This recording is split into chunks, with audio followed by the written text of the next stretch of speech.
पृथु महाराज ने बढ़िया सुंदर व्यवस्था बनाई है नगर ग्रामों के, तभी से इस पृथ्वी का नाम, मतलब इस भूमि का नाम पृथ्वी पड़ा है। पृथु महाराज ने राज किया तब से। एक दिन गए, बोले क्या देखते हैं, शादी व्यवस्थाएं बिगड़ी हुई हैं। पृथ्वी से कहा, ये हमारे नगरवासियों को सेवाएं व्यवस्थाएं क्यों नहीं दे रही हो।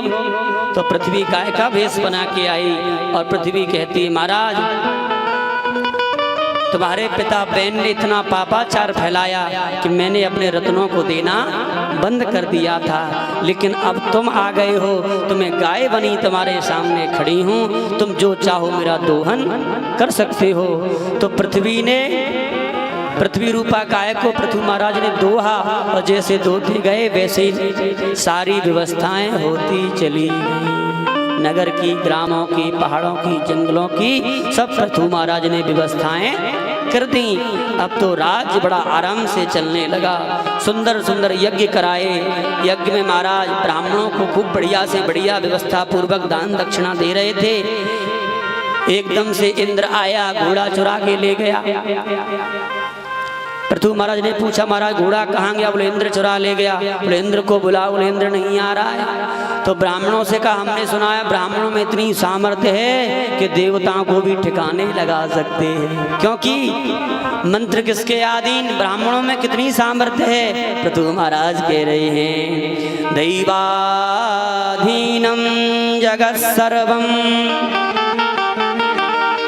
मंत्राधीनास्य देवता, ते मंत्रा ब्राह्मणाधीना,